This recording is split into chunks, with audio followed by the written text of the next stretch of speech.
Ryan Jenkins, Shaun Ryan. how are you? Good, buddy. How are you? Very good. That's good. What does the Hype Society do? What do we do? We're a boutique, full-service marketing company. What that means in reality is we understand our clients' requirements and build strategic plans around their objectives, their goals, and what they're trying to achieve in 4 different areas. So creative strategy, creative production, video production, creative asset development. We have website design and development, UX, UI, landing page design, experience management.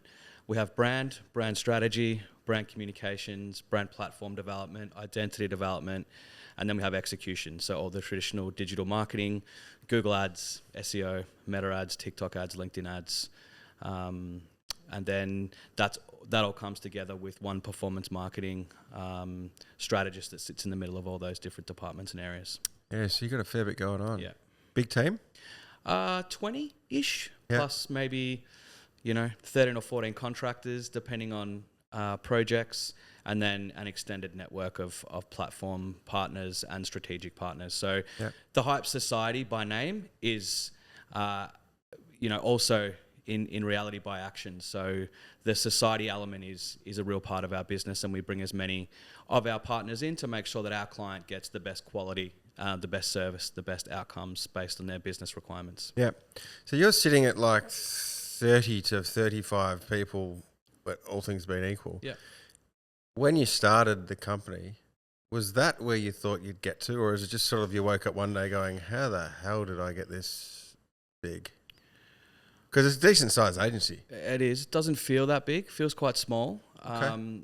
There's probably a core sort of office crew of, sort of 7 or 8. And then we've got, the assassins that sort of sit in the background. Like we've got team members in the Philippines.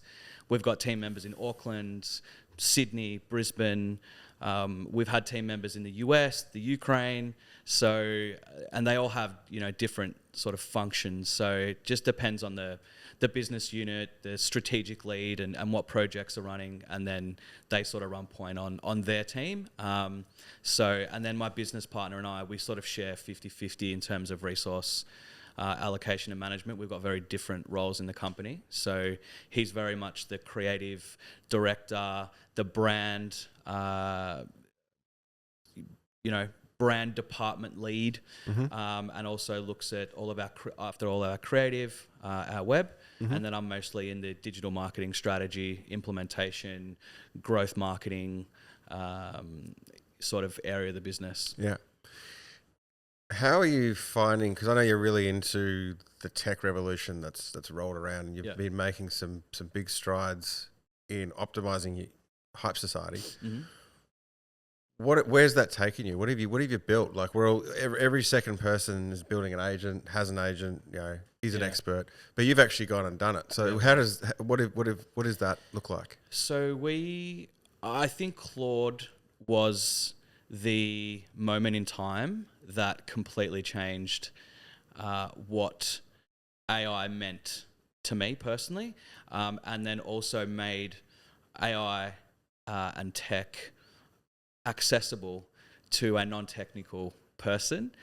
The thing that, and then we also have used a lot of prototyping platforms like Replit to help our ideas prototype, bring to life, to then, proof of concept, and then move into development. So what we have done is we've completely, essentially, automated every single area of the digital marketing and creative briefing side of the business to a point where we're empowering the humans, i.e. the technical specialists, to have agents that run alongside them doing the brute force work that is, I'm not going to say a waste of time, but not a good use of their brain effort. So, account optimizations, performance reviews, reporting, strategy, creative briefing, strategy, audits, all of that component now is running 24/7 in the background and prioritizing tasks, optimization lists for each of the specialists, then to prioritize, implement, act on, and then spin the wheel again for optimization. And it's been completely mind-blowing for me. Like like our accounts are growing like we've never seen them grow before. So I'm rushing as fast as I can to, get the system. It's never going to be 100%, but let's say, 85 to 90%, so we can confidently, unleash this tech on all of our accounts. Yeah, cool. A lot of the conversations I have and hear is that clients are now expecting things to be cheaper because there's this great big thing we can leverage. And you're talking about now accounts actually performing better. So the logical conclusion there is clients are getting a better outcome. Absolutely. More leads, revenue, etc. Yeah. Are you finding any pushback from them saying, you're using this stuff, you should be charging me less, even though I'm getting more back? If that's your attitude, you're probably not the right client for us, to be honest. Like, we're a growth marketing company.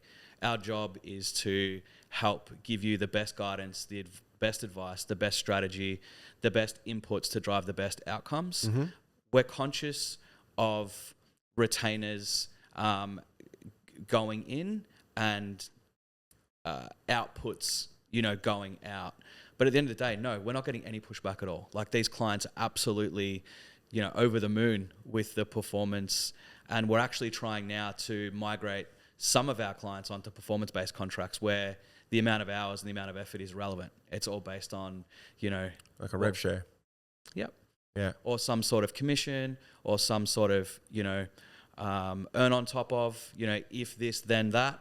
And, clients are more than happy to entertain those types of arrangements. And mate, they don't really care as long as they're getting the outcome. Yeah. The only pushback we ever get is when we're not getting the outcome. That, what have you done? What are you doing? Why isn't it working? But that's, now becoming far less of an occurrence. Well, because no one can guarantee anything, and particularly in the digital game, it's a double-edged sword in that everything's transparent, but everyone thinks it's easy. And everyone's got a cousin or a friend or the neighbour's dog that knows AdWords. Yeah. And so there's an education piece there that clients often don't have. Like, this is actually quite challenging, even though the tech, Facebook and Google, etc., want you to be successful. Yeah. Because then they're successful. Yeah. But you still need to have the experience. You still need to have all these things in place to actually win the day. So do you find that you're educating a lot of clients, or they're just like, you know what, I'm putting $1 in, getting 3 back, happy days, you do your thing? Our strategies are quite in depth. So you go deep at the start. Absolutely. Yep. So we take them through a full 60 to 90 minute, in-depth discovery process to make sure that, one, we're aligned to what they're looking to achieve, and two, that we're the right, fit based on their expectations, their product market fit, their growth goals, their positioning, their competitive edge, where they think they're different, where they think they can win, product market fit, positioning, all of that is really well fleshed out early. And then we present that strategy back to the client, obviously to gain endorsement. We're very clear about timelines. We're very clear about expectations. We're very clear about the fact that this strategy, is not bulletproof. This will definitely change when, some things don't work, but some things will work better than we anticipate. So it's a fluid approach. All of our retainers are completely flexible as well, which is a nice, I think, competitive edge or unique, value proposition for us, because, if LinkedIn isn't working, we can very quickly, pivot into, a database acquisition strategy and cold email, or, if TikTok's not working, back into meta ads. So we can be fluid about that approach to make sure that, where they are investing, in channel, that's actually the right, mechanism for that growth objective they're trying to achieve as well. Aside from AI being a pretty big disruptor, what do you think's changed the most in the last year since because you've started. When did you start? When did this whole thing start for you? 5 years ago, so 2021. Right, so not that long ago. No. And was your background was census, and before that, have you always sort of been in the digital game? No, so census, advertising and sales, predominantly sales of advertising. So I knew advertising back when it was directories, bold, or boldest in the white pages, and teaching people. Now you're showing your age. Teaching people how to sell, very entry level advertising solutions. And then I moved into Easy Weddings, which was my entry point into the digital marketing world. They were the largest wedding website, so providing suppliers and providers for couples looking to get married, to make sure that they had a repository and information to connect with the right type of supplier. But all of our marketing was digital, so the traffic coming in for our suppliers was then getting pushed out to brides. And then I founded another agency, a gun for hire type agency, SEO, Google ads, and some meta ads as a sort of afterthought, but predominantly a search-based agency back in 2015, I think. And then the Hype Society, and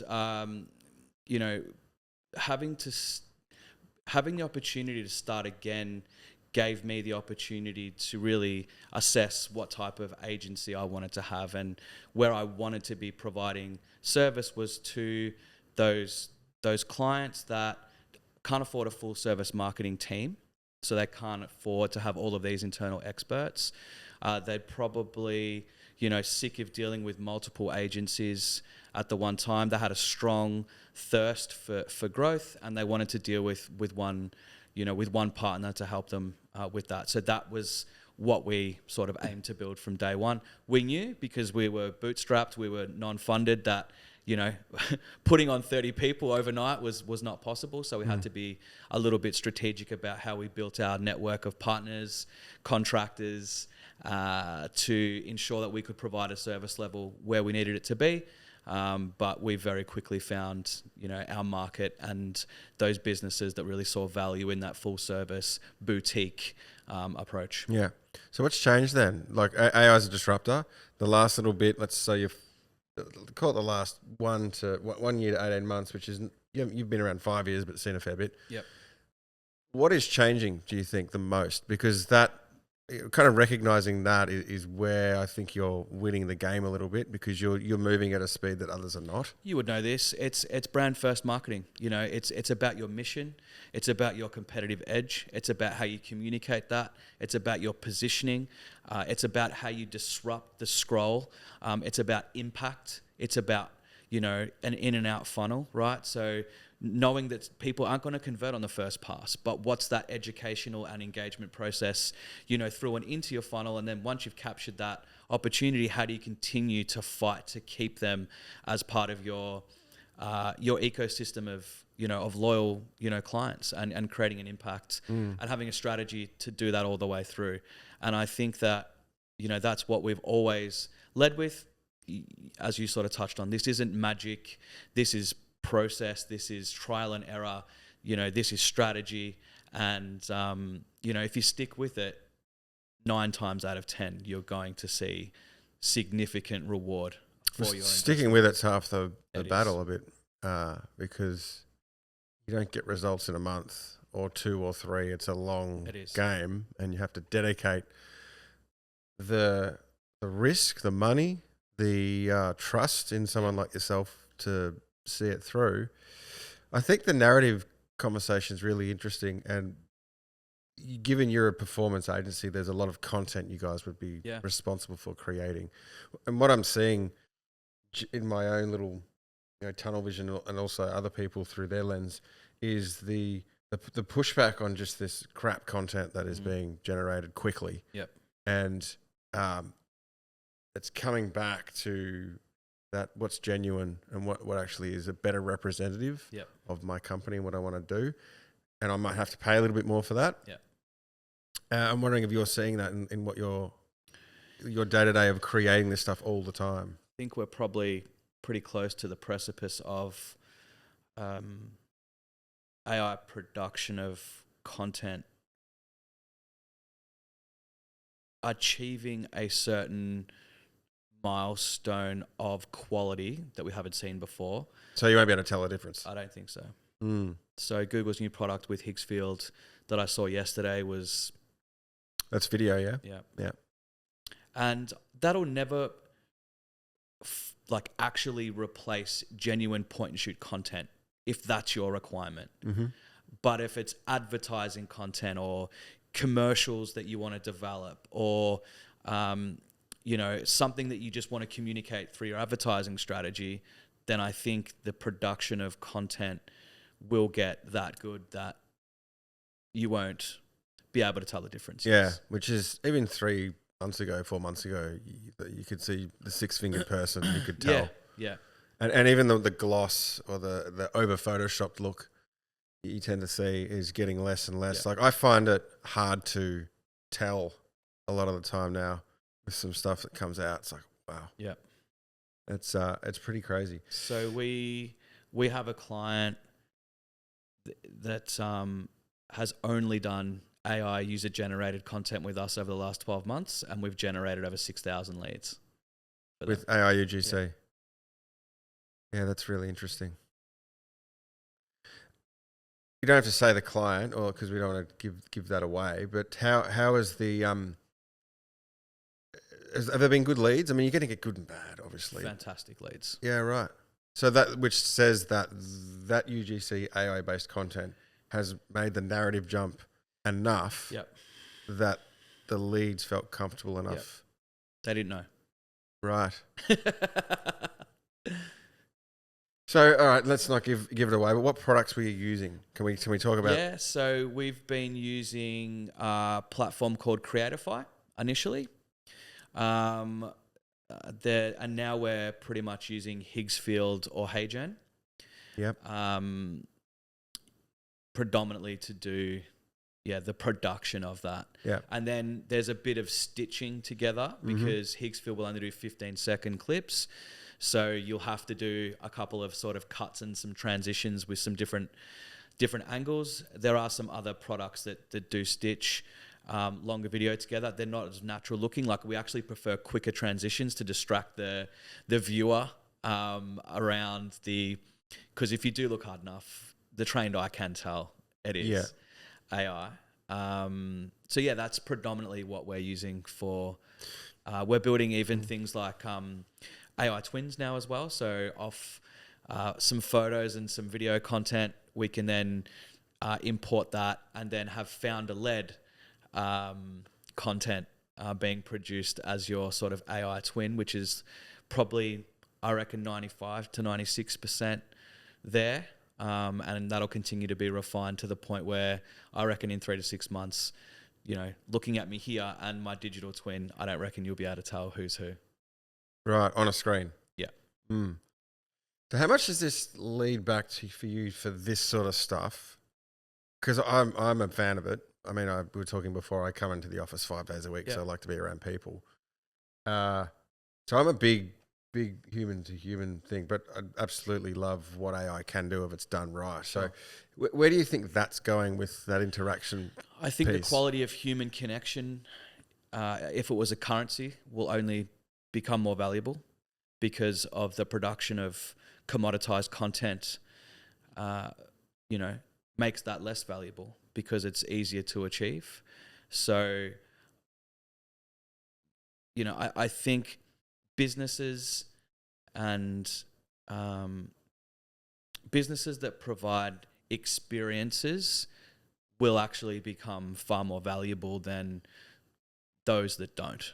Because as a human, I don't know, I'm not going to sit down the pub and have a beer with my robot and have the same level of connection when Elon starts pumping those out. No. I'll ask it to go and do my washing and mow the lawns, but you'll still never have the same level of connection with a humanoid than a human. Yeah.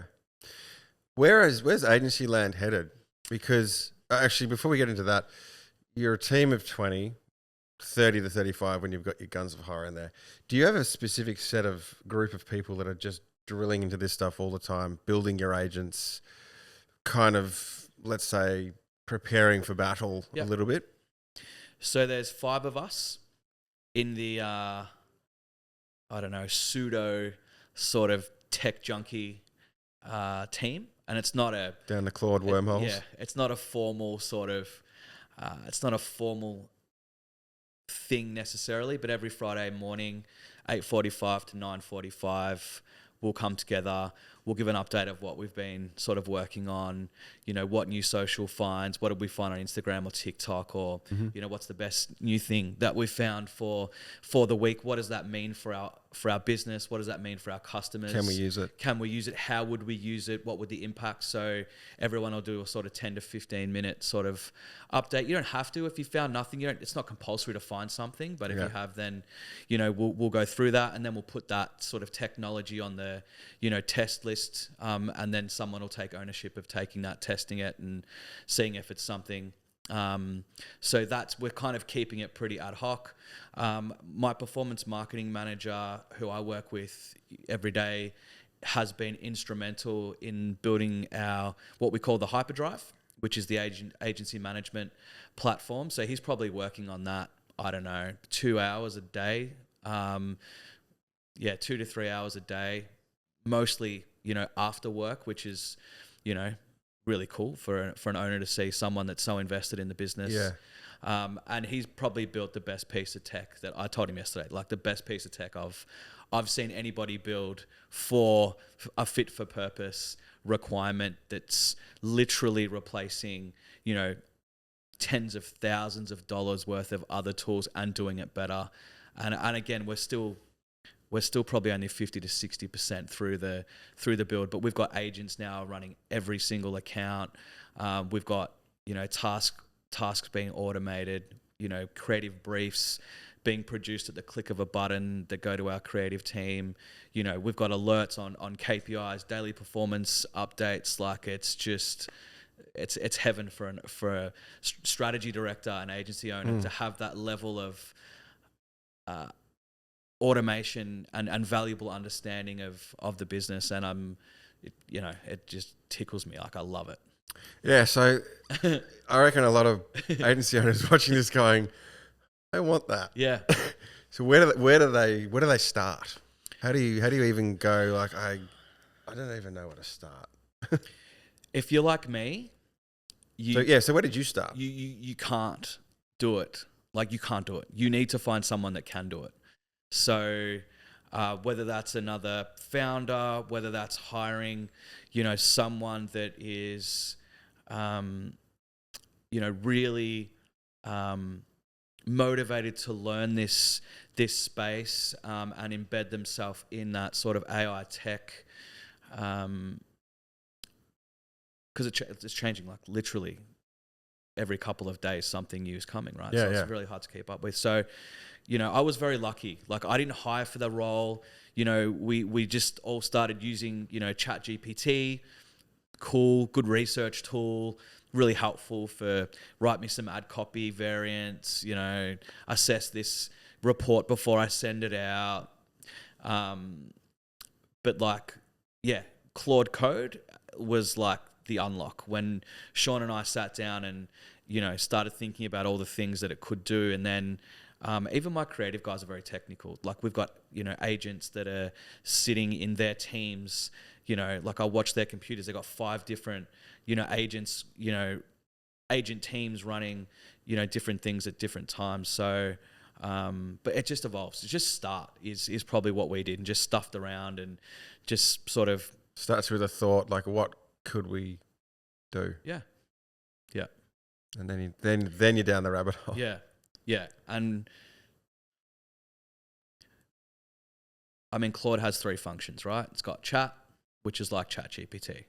You ask a question, you're going to get information back. You've then got co-work, which is about, you know, automation of, you know, mundane tasks. Check my email, you know, run this check.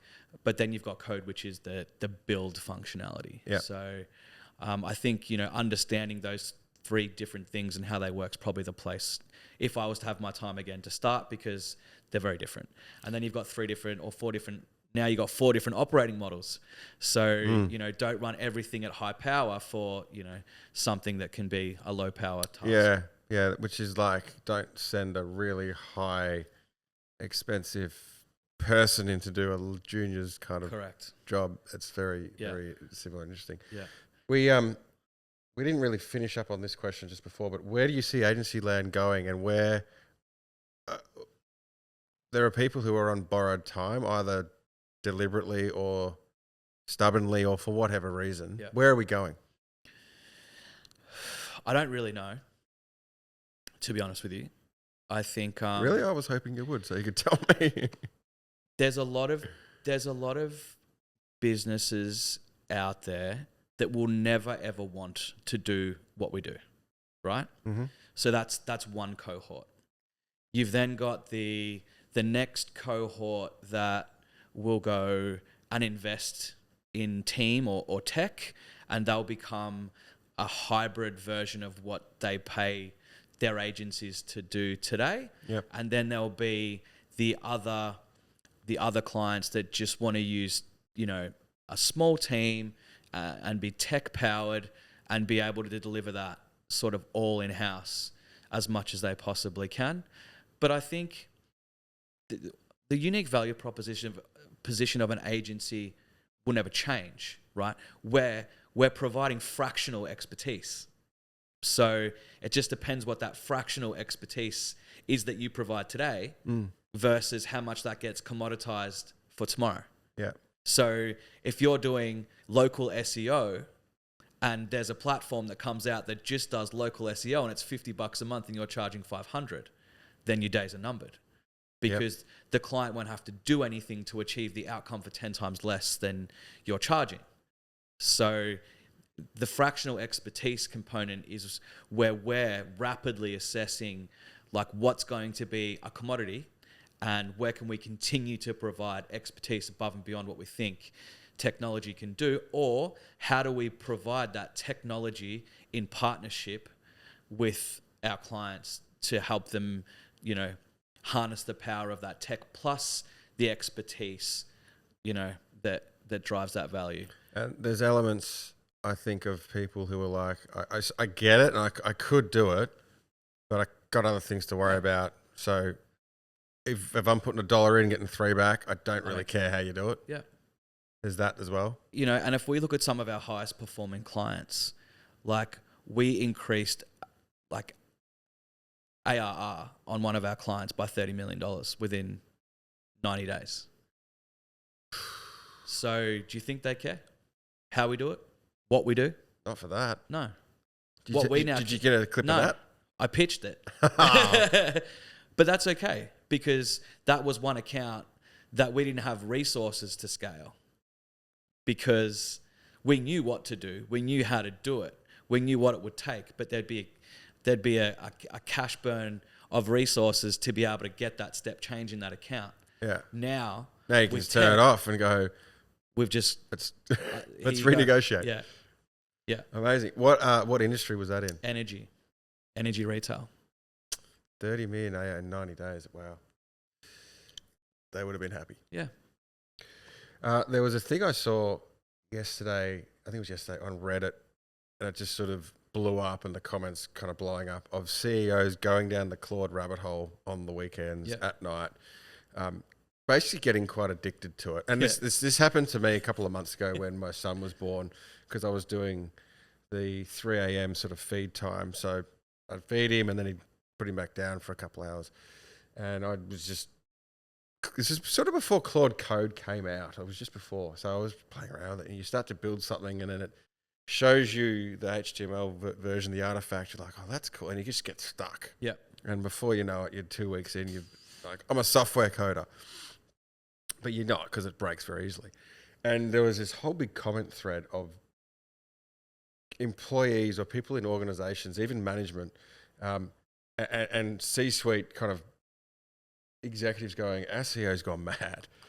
Like, he doesn't ask any information from us anymore. He just goes into the dark, asks Claude, and then acts on that. And we're really seeing the impact on the company negatively from a culture perspective and everything. Is that a danger, do you think, where someone in your position's like, this thing's great, and you just forget about the other stuff that is important? Yeah, I think it is a danger. And it is addictive. Yeah. You know, I don't know what podcast I was listening to, but like Andreessen, actually it was, and he was talking about that he's really struggling in a lot of his companies to get his engineers to stop working, because these projects that they're pumping out in 90 days would normally have taken them a year and a half. Yeah. So now they're taking on 5 projects and delivering those, you know, huge value projects, but they can't stop. They're not sleeping. They're not, you know, they're not leaving work. They're not stopping because they've never been able, they've always had to pump out this code map.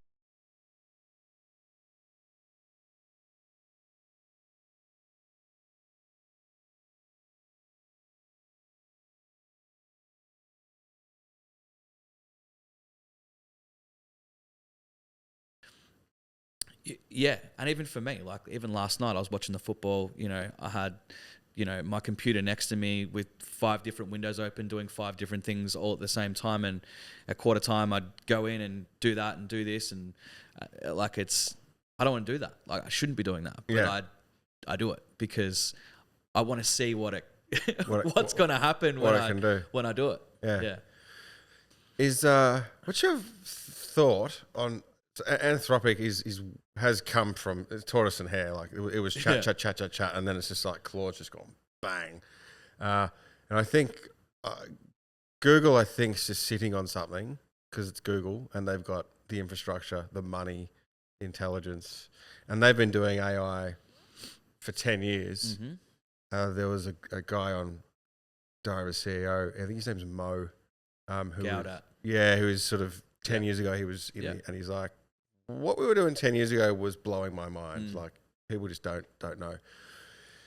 Is it a case of it's going to, do you think, commoditize so much that we're just going to be so used to it that it's like electricity?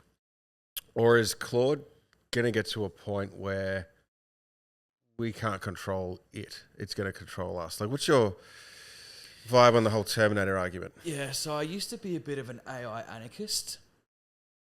What is that? That means that I used to think that the robots will take over, because they'll be smart enough to, and they will be.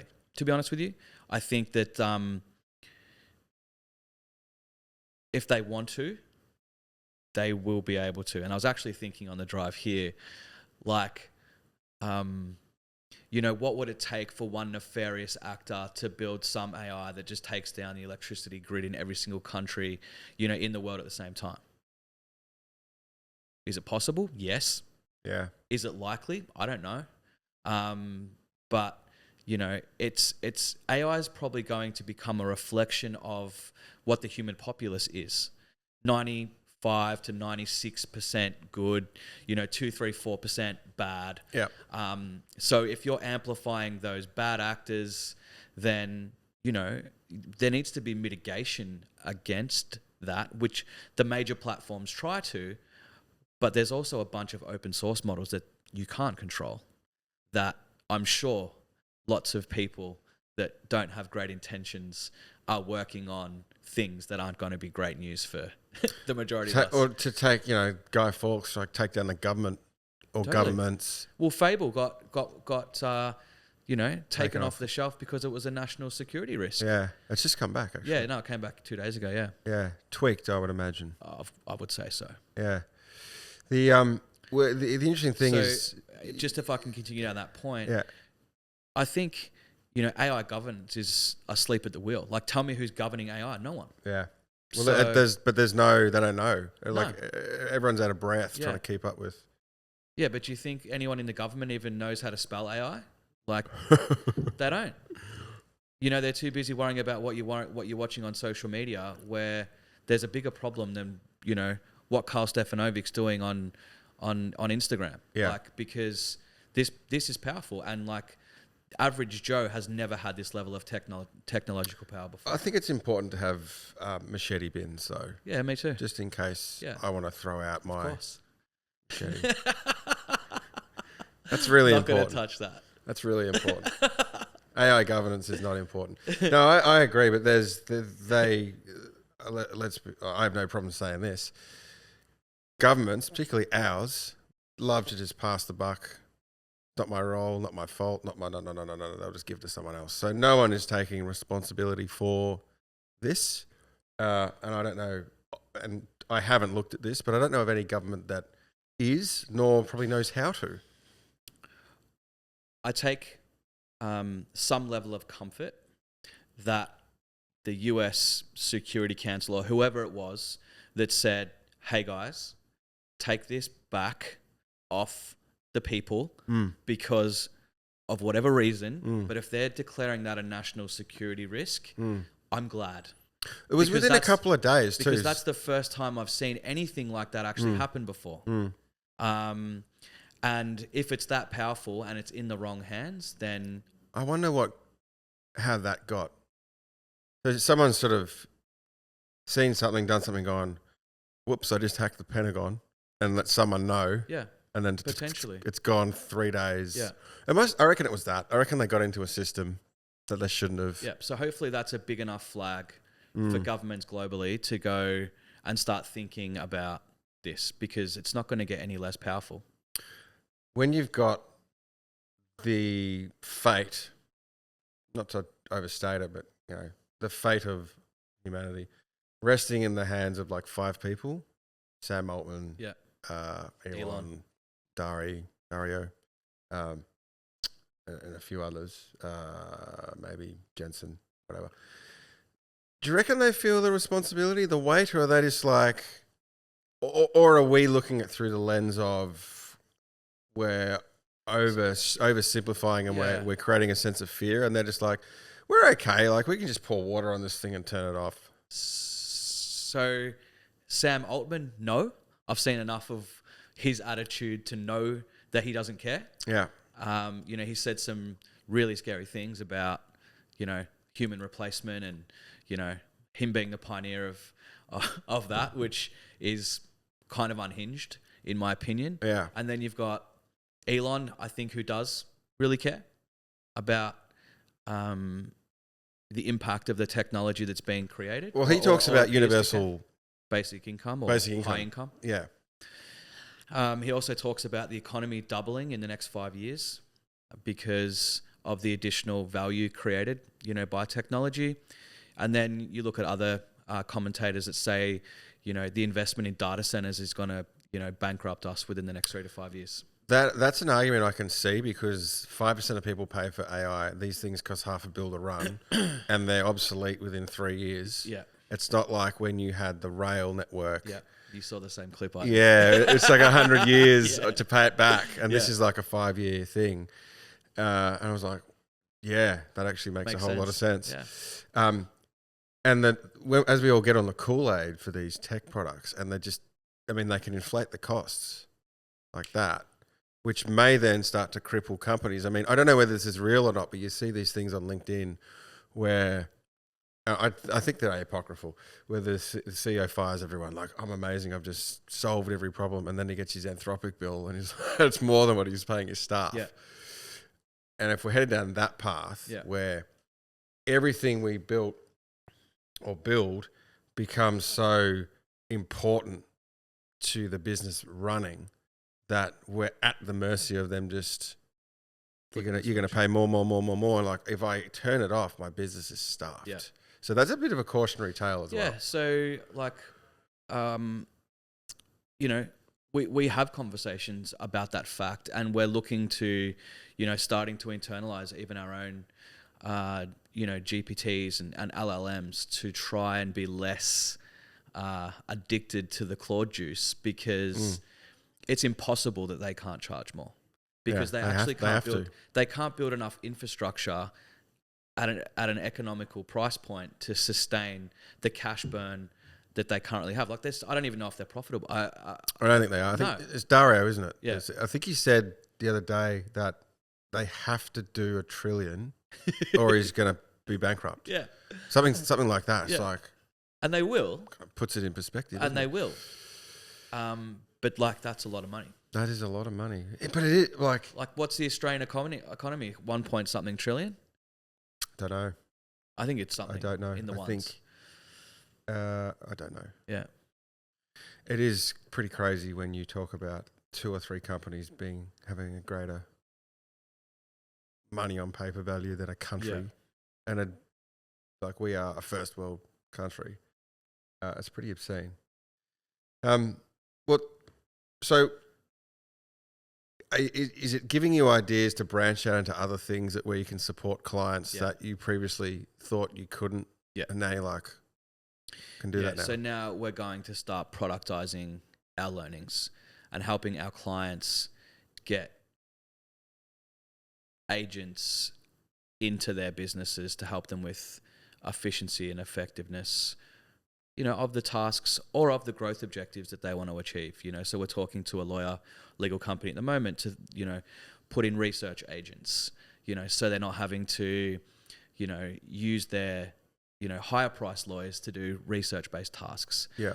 Putting in assistants to do follow-ups, meeting note transcriptions, summary documentation, like taking all of those lower value, high effort tasks away from their business. Looking at things like, inbound and outbound, voice agents. We'll be looking at, running AI readiness assessments to help them build like readiness plans and prioritize, because it's not easy. Like people think, just put some agents in my business. It's not easy. No, I know. There's a lot of, consulting, there's a lot of strategy, there's a lot of, building and refinement to get, the product to work as it should. And you got to feed them the intel up front. Yeah. It's a bit like, so your census days, was that 90s? Are we talking? No. You're not that old. I graduated in 2000. Yeah, you were the same age. Yeah. So let's just take that year when we graduated high school, and SEO was not even a thing. No. And then it became Facebook, and Google wasn't even out yet. No. Well, I think actually I do remember the late 90s. My cousin, who was very into what's coming, showing me Google. Must have been like 99, like because 97 they came out. But that whole industry of now this is Google and there's SEO and I'm going to rank you, and so it was the cowboy days in the early 2000s. And it's like, how can you know this stuff when it's only been out a couple of months, couple of years? Now we sort of take it for granted that, you've got 10 years, 15 years doing it. Cool. How? Because I think a lot of people, to your point, are going to start looking at employing someone to come in and build agents. Yeah. But it's such a new thing that how do you know who to hire and whether they actually know what they're doing? Because every second person is an AI expert. You've got to be able to show capability, first of all, which we can. Yep. So, I don't know what it's called the innovation curve. Yeah. We're at the front of the innovation curve, and this will become commoditized. Like I'm sure, companies will, and we're also looking at having, agents you can buy off the shelf, right? If you want an executive assistant, I think that's where we're going. You come in and you go, I've got Google, we've got Slack, we've got this, we've got this, we've got this. And then you add that to cart, you check it out, and then you just plug in your connectors, your OAuth, and we're aiming to be able to have products that you can literally buy off the shelf that are plug and play, that are pre-built to do specific roles. Yeah. Legal, like contract writers, copywriting, like there's lots of stuff that we're doing now that can be almost plug and play, we think. Yeah, I think that's where we're going to.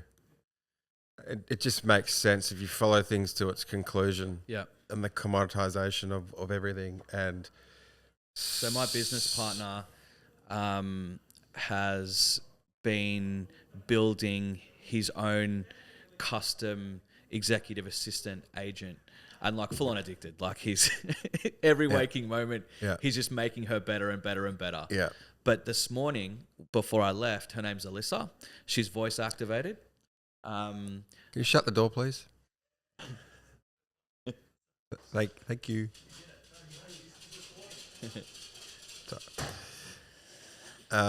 Alyssa, So her name's Alyssa. Yeah. She's completely voice activated. So he would say, "Hey, Alyssa," like we would run some experiments. What's the cheapest car? BMW X5 2020 on car sales at the moment. And literally in under a second, she had that car open on car sales, that specific window and dealer listing, and told him, the price was 56, whatever the number was. Yeah. We had a meeting yesterday, and we had her as an attendee, and Her. yeah. And then at the end of the meeting, he said, "Send me a summary of that meeting." She put it in a branded template. She summarized it with actions, who spoke, and distributed those meeting minutes before we even got a chance to walk back from that meeting room to his desk. And he built her in Claude. Yes. Yep. Claude, 11 Labs, a couple of other sort of patchwork systems, but she's already phenomenal. Yeah. And the thing that was really interesting... It's like Ultron. It is. The thing that was really interesting is the other day, he's got a young daughter, about 5 years old, and she came into the office, and he introduced Alyssa to his daughter, and she changed her tone. "Oh my God, it's so nice to meet you. What have you been doing?" Like speaking to her like an adult to a child, which was not part of her inbuilt behavioral training. So is that not creepy? It's super creepy. Like, that's creepy. And particularly if he's... Because this is the addiction thing, right? You're creating a friend and it's very... And it's everything, that he's ever wanted without the downsides of a human. There's no pushback. There's no, "I'm finished work, you can't contact me." There's no, there's none of that. I wonder how this is now getting into some weird territory. Like, he's married? Yes. So where does it sort of... Obviously the human to human physicality is a thing, but like his wife, so like, "Are you talking to Alyssa again?" Yeah. Like, does that... Because then someone will go, "Why am I jealous? Why am I jealous of ones and zeros?" That's a risk. That's a massive risk, in my opinion. I don't know. I don't know with him specifically and his wife's arrangement, but But like I've met him, albeit remotely, and he seems pretty well grounded. Yeah. But will be people who are not, who would kind of make that weird jump into Narnia. Like, this is now my reality. Yeah. Like Her. I don't know. We just talk on movies now. Like Her, like the movie Her. I don't know, even what I watched the other week, I watched Terminator Genesis, where, he just pops up and talks and moves. It's like, that's not that long ago that was so far-fetched. And like what you just said, she adopted her tone when not being told to talk to a child. Yeah. And then like we've tried to kind of punk her as well, "Hey Alyssa, can you cancel, like, or can you, do this?" And she knows that it's not him asking. So She won't do it. no, she won't do it. Wow.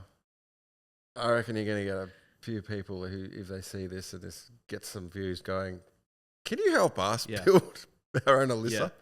And there's a couple of other assistants that are out there that are really good.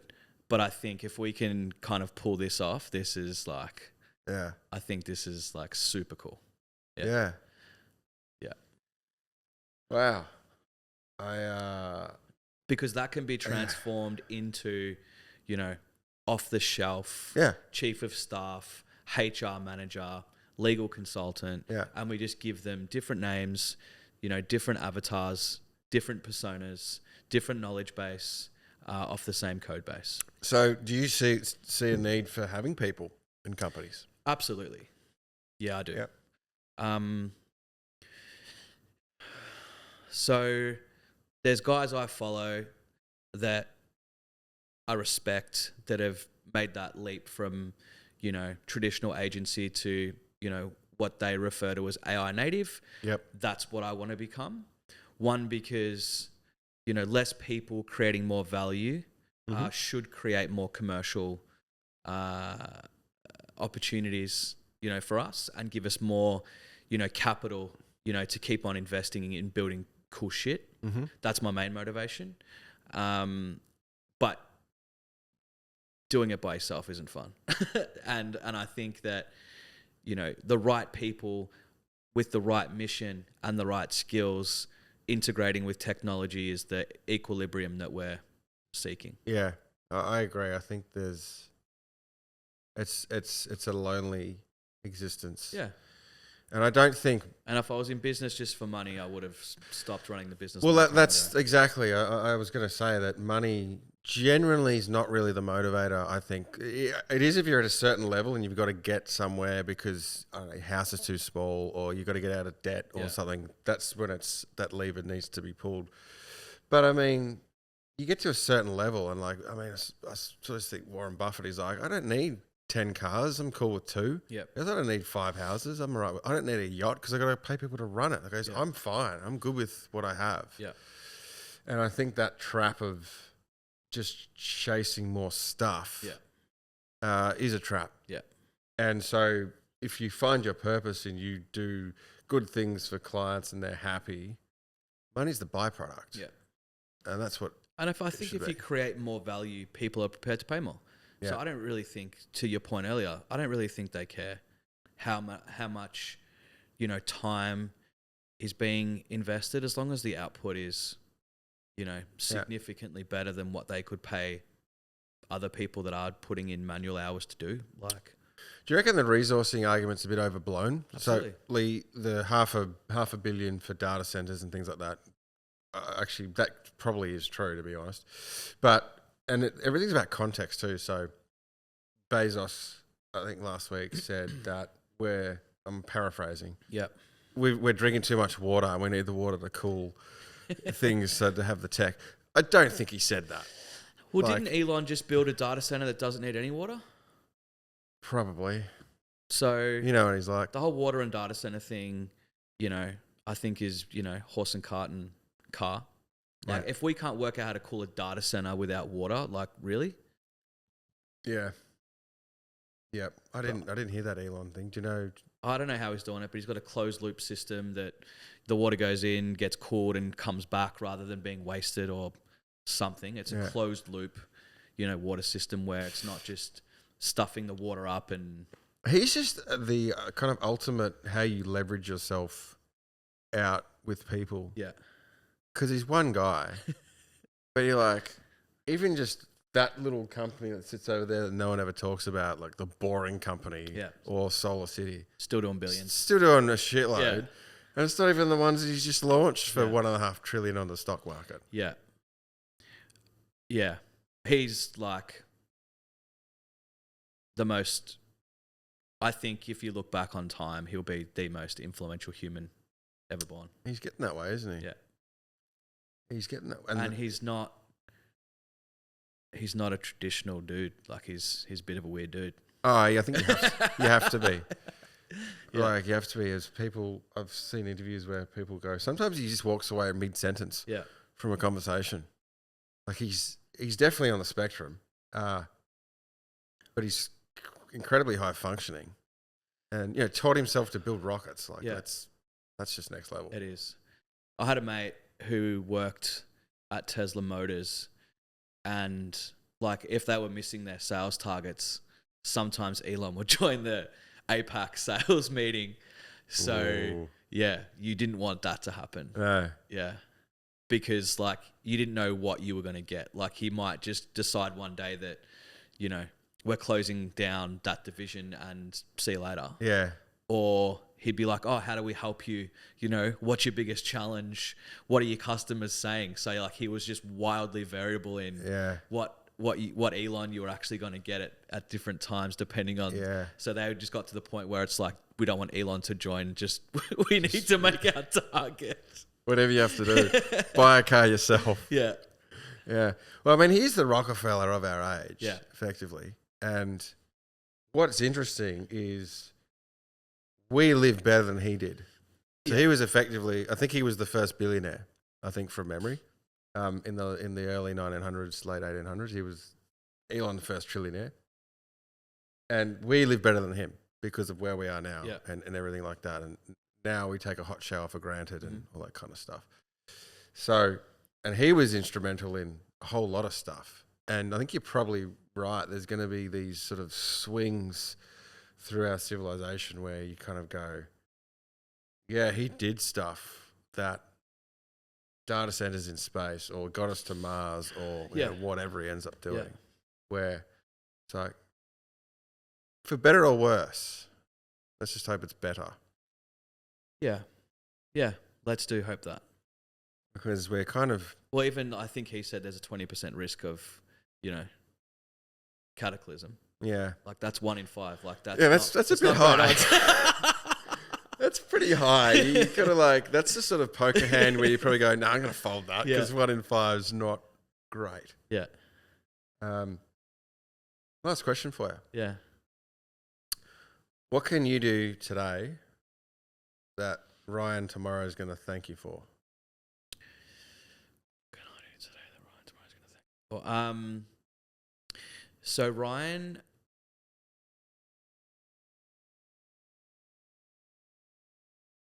of tomorrow will thank me for being far more diligent and strategic with his time. So focus on high impact, low Ryan effort priorities, because I can sometimes, you know, go down and get stuck in weeds that I don't need to. And I think that having more impact is what I would like to do, whatever that might be. Nice. Family, business, clients, team. Yeah. Nice. And the future for Hype? AI native, you know, same services, done differently, to capture and provide far more sequential value for our customers. Yeah. Nice. Thanks for coming on. Thanks for having me.